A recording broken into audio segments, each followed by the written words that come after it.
Salut les amis, salut YouTube. J'essaye de réunir mes idées pour faire une vidéo, mais je me confronte toujours au même problème, ça veut pas. Mais je vais forcer un peu le truc, quoi, et essayer de rassembler mes idées. Et hier a été soulevée, enfin il y a une question qui a été soulevée hier, et was a big question en lien au médical. Et du coup, je vais essayer de me centrer et bah, de, de verbaliser ce que j'en pense, quoi.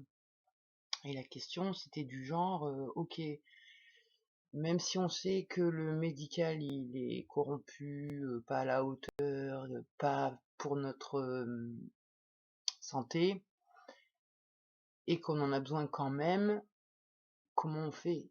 Enfin, je veux dire, il y avait une notion de, on sait que le médical, il est pas là pour nous aider, quand je suis malade et que je me soumets et que j'ai pas d'autre alternative que d'aller au médical, comment ça se passe, comment on fait, enfin, c'est une question assez dure en fait, vraiment.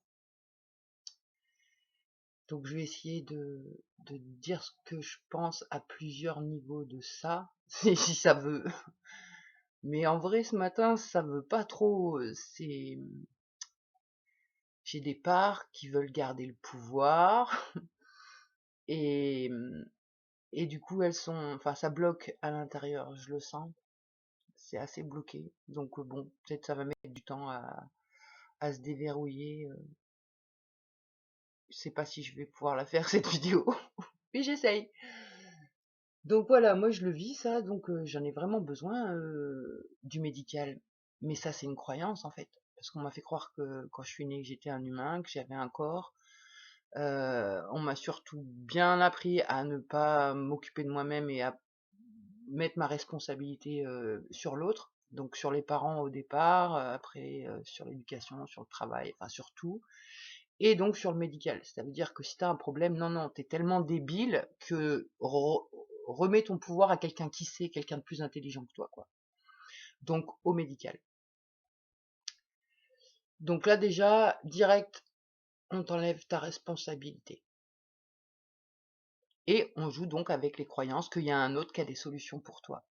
Mais en même temps, si ton corps il tombe malade, c'est qu'il a un message pour toi. Et si toi, tu vas pas l'écouter, ce message, et que tu vas voir un autre, donc un médical, en lui disant vas-y, enlève-moi le truc là, je veux pas voir. Ça marche pas. C'est de la déresponsabilisation. C'est le médical te vole ton pouvoir. Et en plus, du coup, tu es obligé de te soumettre parce que tu as la croyance qu'il y a que eux qui peuvent faire quelque chose pour toi. Et en même temps, on sait pas être dans le corps. On ne sait pas s'identifier au corps. On n'est que le penseur, que le mental, que l'outil qui a été structuré dès la naissance avec les conditionnements, les comportements, les schémas, etc. Et la mémoire, et voilà. Moi, je peux voir dans mon histoire, ok, j'ai la maladie du syndrome de Ehlers dans l'os, c'est mes tissus conjonctifs qui se désagrègent. Oh, sérieux, sans déconner, je comprends pas comment ça se fait que tout mon corps, toutes mes cellules se désagrègent. Ah, c'est parce que j'ai été complètement électrocuté de la tête aux pieds et massacré. Bah ouais, forcément, je le vois et en même temps, au début, j'avais pas envie d'aller le voir. Et d'ailleurs, je crois que j'ai su ce que j'avais comme maladie quand j'ai récupéré toute ma mémoire et que j'ai osé aller voir tout ce qui m'est arrivé. Donc le corps, il parle d'une façon ou d'une autre. Et là, j'ai des problèmes dedans, mais ça aussi, c'est en lien avec ce que j'ai vécu. Et autre chose que j'avais pas soupçonné jusque-là, et que je vois bien en ce moment, c'est la colère. Pour contenir la colère, on serre les dents. Et là, moi, j'arrive plus à serrer les dents. Ben forcément, tellement de colère qui déborde, et qu'en plus, on se fait croire qu'on n'est pas en colère, ou qu'on arrive à la transcender, la colère. Et ben, j'ai remarqué que la colère, elle se dissimule derrière le cynisme, et pour pas la voir aussi, on va utiliser l'effet miroir. Ah bah non, le pervers en face, on le voit aussi dans soi, donc non, bah non, on va pas lui en vouloir, parce que sinon ça voudrait dire qu'on s'en veut à soi. Enfin, je vois toutes les stratégies de manipulation que je peux avoir dans mon esprit, tout ça pour pas aller voir en face qui je suis, et surtout qui je suis pas. Parce qu'en fait, c'est ça, c'est je suis pas toutes les narrations des penseurs qui sont dans ma tête, je suis la sensation dans le corps. Mais en vrai, je le suis pas souvent, hein, parce que purée, si je peux le fuir, ça, je le fuis.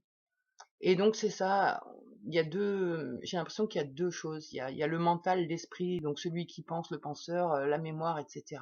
Et il y a la sensation du corps maintenant, la présence. Et en même temps, il y a une intelligence hein, derrière ça, mais c'est une intelligence qui pense pas. C'est la conscience qui entend ses paroles maintenant. Et ce qui entend ses paroles maintenant, ça n'a pas d'âge. Ce qui entend ses paroles maintenant, ça, c'est pas né et ça va pas mourir. Et après vient le mental qui raconte, si, moi j'étais là, je suis né telle date, et puis ouais, j'ai super peur de la mort et tout, et du coup il y a tout un game dans le triangle qui se met en place.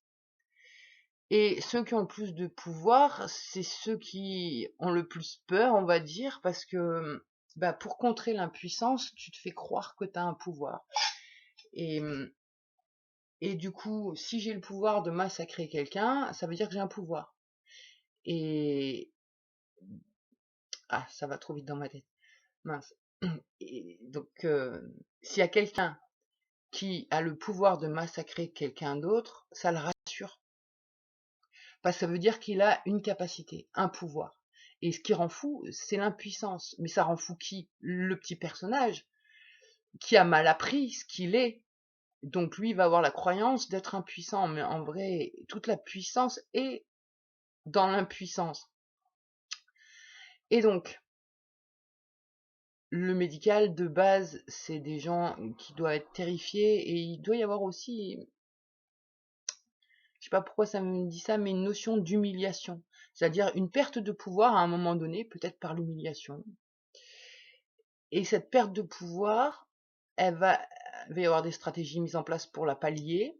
Et du coup, il y a la reprise de pouvoir qui peut être super violente. Pour pouvoir, pour pouvoir. Et donc, putain, c'est dur hein, quand même, de faire les nœuds dans ma tête là. Parce que ils me parlent tous en même temps. Et donc, des fois, ça peut se mélanger. Et donc là, il y a une part qui essaie de me dire, vas-y, fais le parallèle avec ta clope et tout. Bah ouais, je vais essayer de faire le parallèle avec ma clope. Moi, j'ai beaucoup vécu d'humiliation dans la famille.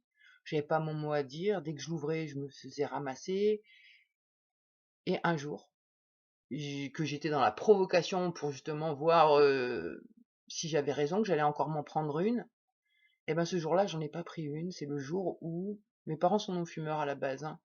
Et un jour, mon père donc demande une clope à ses copines jumelles qui avaient 4 ans de plus que moi à l'époque, une vingtaine d'années. Moi, je dois avoir 16 ou 17 ans.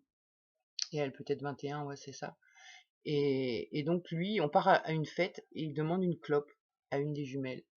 Et moi, pour faire chier, pour tester, je dis, moi, je peux en avoir une. Et là, je m'attendais à me faire démonter par ma mère. Et ma mère me dit, bah vas-y, fais ce que tu veux. Et là, j'ai halluciné. Et là, pour la première fois de ma vie, j'avais un pouvoir. Et donc je vois, il y a un personnage en moi qui est relativement destructeur, mais il n'en a pas conscience. Donc comme le médical, ils n'ont pas conscience de ce qu'ils font. Et donc cette part à l'intérieur de moi qui prend le pouvoir, c'est juste pour se rassurer, parce qu'elle a tellement pris cher dans sa gueule que quelque part, eh ben, elle se fait croire qu'elle peut décider d'un truc. Et donc elle décide de faire. Et faire, c'est le pouvoir, quoi. J'ai le pouvoir de faire une cigarette, de me la rouler, de me la fumer. J'ai absolument pas conscience que c'est mauvais pour moi, parce que ce que j'ai vécu avant, c'était vraiment très très mauvais pour moi, et ça c'est minime par rapport.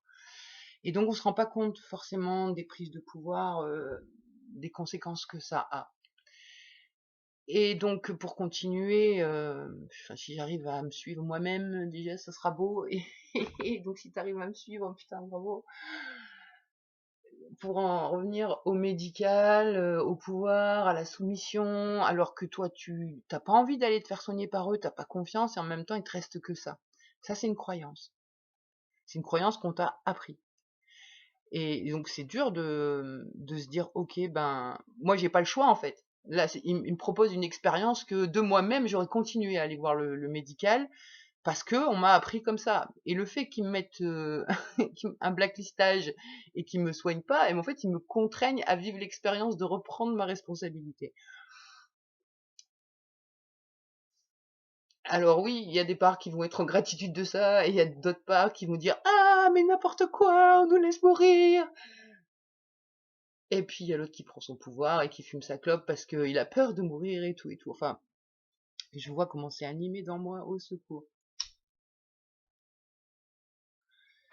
Je crois que la prise, le vrai pouvoir, il est dans l'acceptation de l'impuissance. Mais au niveau du personnage, parce que c'est que le personnage qui va se penser impuissant de par ce qu'il a appris, comparé, jugé, emmagasiné, etc. Et ça, si on rentre dans ça, honnêtement, ça peut rendre fou, et juste assis sur ton canapé, tu peux aller en enfer, direct. Et l'endroit sécure, où là, il n'y a pas tellement d'identification, c'est dans l'instant présent, dans la sensation du corps. En tout cas, pour moi, c'est comme ça que ça marche.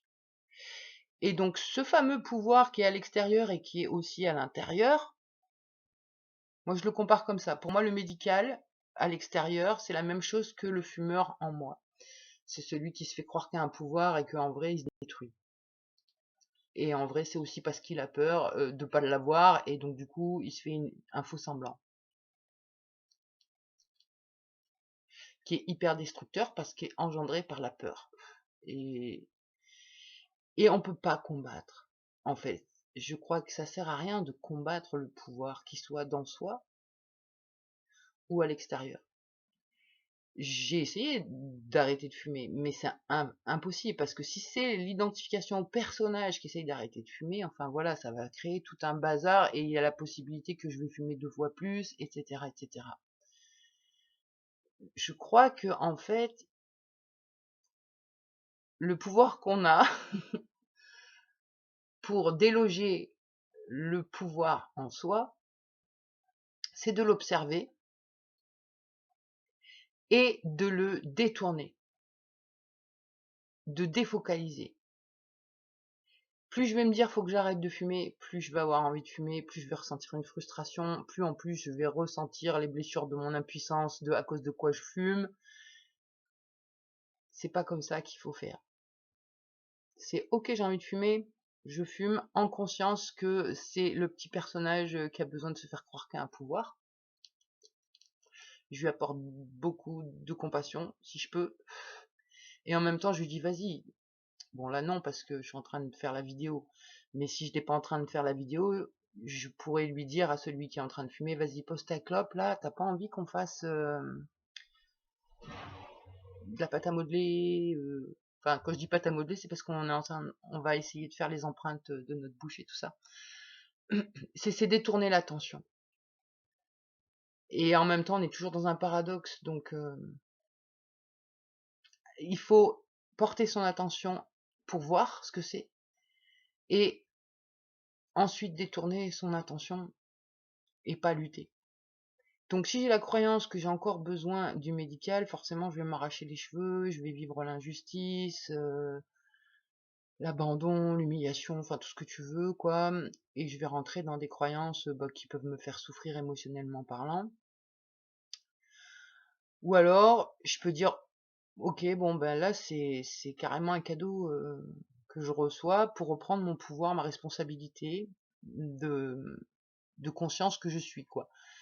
Ça fait pas plaisir aux petits personnages auxquels je me suis identifiée, ils sont plus ou moins en PLS, mais je peux voir que, justement, si je rentre dans les personnages, je peux goûter la PLS, Mais si j'essaye de rester ancré dans le corps, dans la sensation du corps, dans l'énergie qui me traverse, sans le mental qui réfléchit, maintenant peut devenir super intéressant et hyper riche. Et là, il n'y a pas d'histoire de pouvoir, de pas de pouvoir ou quoi que ce soit.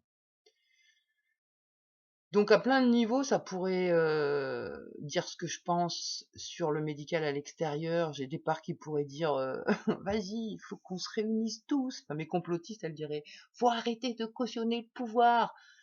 Donc ça en revient à dire lutter contre. Non. Donc il faut pas lutter contre. Il faut faire abstraction. Il faut oublier. Maintenant, comment on fait pour oublier qu'on a mal, par exemple, et que du coup on a envie d'aller chez le médecin? Eh ben, c'est transformer ses croyances qu'on a apprises en étant le personnage, en sachant que le médical va nous soigner. Non, peut-être qu'il y a une autre façon de guérir, et le corps, je le connais pas parce que j'ai pas pris le temps de l'explorer. Pourtant, il est capable d'homéostasie, capable de cicatriser tout seul, et il respire tout seul. Enfin, il fait plein de trucs, quoi, tout seul. Et je lui fais pas confiance, c'est dommage. Donc, je pense que c'est ça, c'est faire confiance au corps, faire confiance à l'expérience qu'on vit dans le corps, et faire confiance à la mort. Et en fait, si du départ, on avait confiance en la mort, il n'y aurait pas ces histoires de pouvoir, etc. Il n'y aurait pas tout ça. Enfin, je pense. Mais du coup, moi, j'ai pas vraiment de solution, ni d'explication. En plus, je peux changer d'avis toutes les 2 secondes, donc voilà. Seul truc que je peux dire, c'est que c'est ce que j'essaye de mettre en place moi, c'est je vois l'ennemi, j'allais dire. Je le vois à l'extérieur et je le vois à l'intérieur. Et en même temps, j'ai de la compassion pour lui, parce qu'il reste moi. Ce délire. Mais moi, je pense que en fait, tous, on n'est pas que le personnage, voilà, c'est ça, et on s'identifie que au personnage, donc c'est revenir au corps, revenir vraiment à la sensation du corps, à la capacité du corps, accepter qu'il souffre, voir aussi que la douleur, c'est une information énergétique qui peut être transcendable. Ça, on y arrive assez bien. Et après, quoi faire? Je sais pas. Si je me bats contre, si je mets de la colère, c'est pas agréable et c'est pas ce que j'ai envie de vivre. Moi, j'ai envie d'être en amour, de vivre l'amour. Donc, du coup, ma technique enfant, c'était je laissais faire mes bourreaux par amour, quoi. En espérant que le fait qu'ils me maltraitent, ça leur fasse du bien à leurs blessures.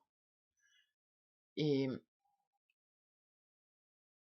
c'est pareil pour moi à l'intérieur, ce qui va me détruire, que ce soit avec la clope ou avec la nourriture, et encore que ça, voilà, ça va. Je suis en train de m'égarer là.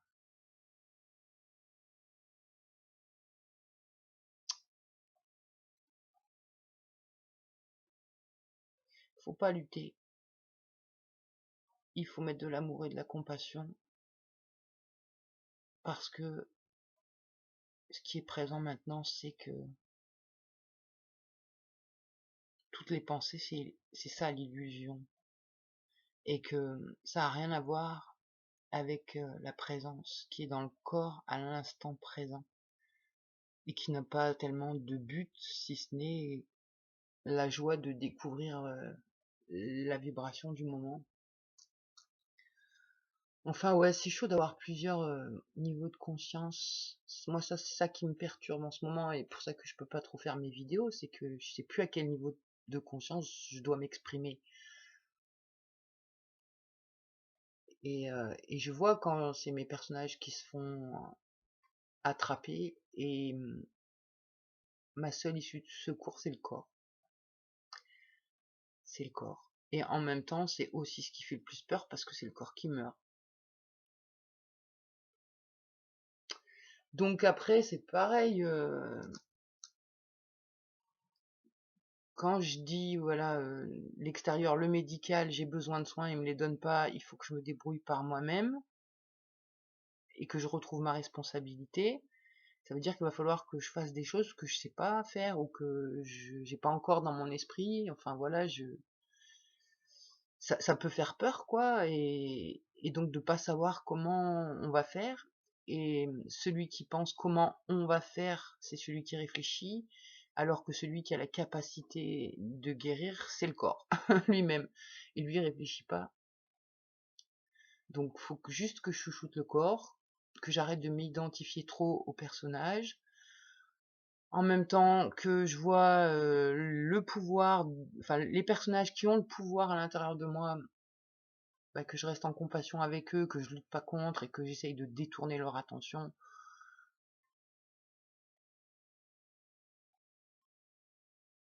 Bah, pour qu'ils disparaissent petit à petit. Et donc je me dis, bah, avec le médical c'est pareil, je vais pas lutter contre, je vais juste oublier qu'ils existent pour espérer qu'un jour ils n'existent plus. Ouais, c'est tiré par les cheveux, hein. Je suis fatiguée.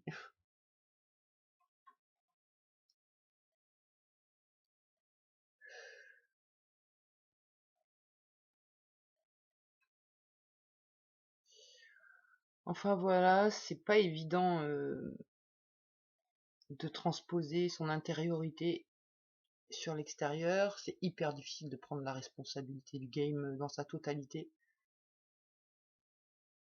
Mais encore une fois, c'est seulement si c'est perçu du point de vue du personnage ou d'un personnage. Sinon, ça va.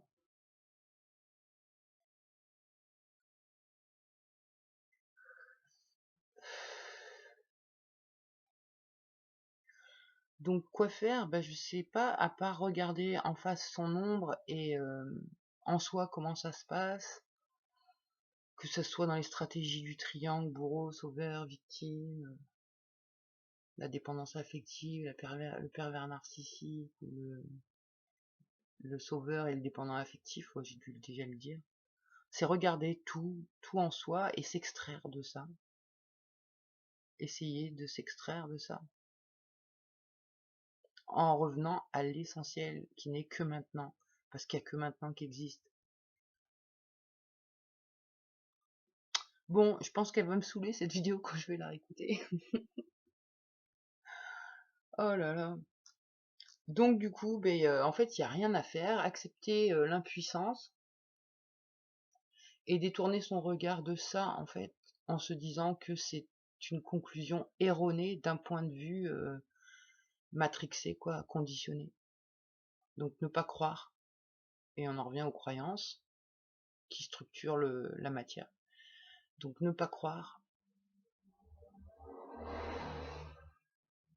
C'est chaud hein, de pas croire, hein, parce que enfin, en arrière-plan, j'ai des parts là qui sont en train de me dire ouais mais enfin quand même, là, la prochaine dent qu'on perd, on meurt. Et juste à cause d'une dent quand même, ça fout les boules. Bah ouais, c'est clair, c'est clair. Bon, on va essayer de se faire des dents, on va essayer de sauver les meubles, on va essayer de se responsabiliser, on va essayer d'aimer malgré tout. Et surtout, s'occuper de la colère.